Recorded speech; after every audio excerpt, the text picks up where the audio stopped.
રથયાત્રાને હવે ગણતરીના દિવસો જ બાકી છે ત્યારે રથયાત્રામાં ભગવાન જગન્નાથના પ્રસાદ તરીકે મગનું વિતરણ થતું હોય છે। ભક્તો પોતાની યથાશક્તિ મુજબ તે મગને પ્રસાદ માટે અર્પણ કરતા હોય છે। આ જ મગનો પ્રસાદ રથયાત્રામાં દિવસે ભક્તોને વહેંચવામાં આવે છે। મગનું વિશેષ મહત્વ પણ છે ત્યારે ભગવાન જ્યારે બીમાર થાય છે ત્યારે મગ આહારમાં આપતા હોય છે ત્યારે આ પ્રસાદ સ્વરૂપે પણ આ મગનું વિતરણ થતું હોય છે।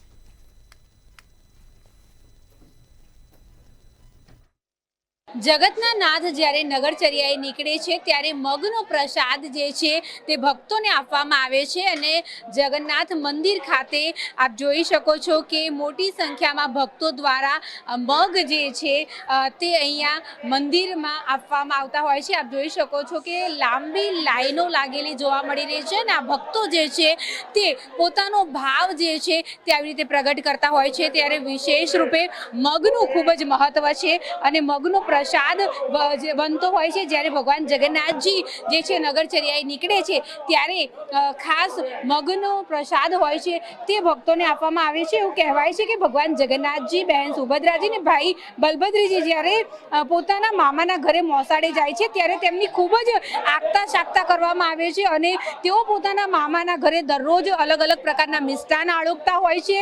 ફળફળાદી, જાંબુ અને કેરીની દાડમ આ બધી વસ્તુ જે છે તે આહારમાં લેતા હોય છે। ત્યારબાદ તેઓ જ્યારે ઘરે પાછા ફરે છે ત્યારે તેમની આંખો આવી જાય છે અને એક વૈદિક ઉપચાર અને વિધિથી તેમને એક ચંદનનો લેપ લગાવીને તેમની આંખે પાટા બાંધી દેવામાં આવે છે।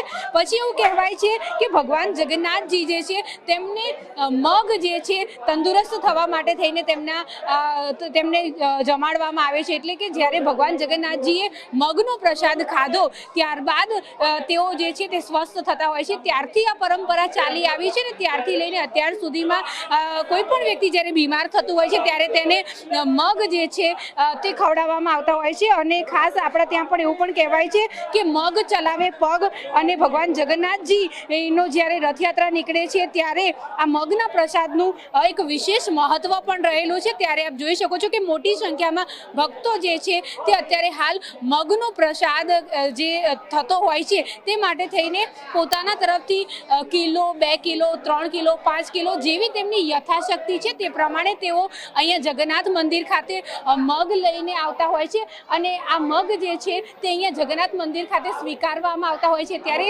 જે ભક્ત અત્યારે હાલ મગ લઈને આવ્યા છે એમની જોડે વાત કરીશું।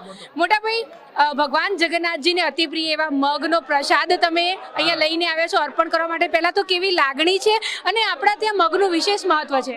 લાગણી તો એટલી બધી છે કે ભગવાનના દર્શન કરીને અમે પાવન થઈ પહેલી તો આ પ્રસાદથી બધાને થોડી થોડી પ્રસાદ મળે એ પ્રમાણે જે કોઈ યથાશક્તિ પ્રમાણે લઈને આવે છે અને એનો પ્રસાદ રથયાત્રા નીકળે ત્યારે એને વિતરણ કરવામાં આવે છે।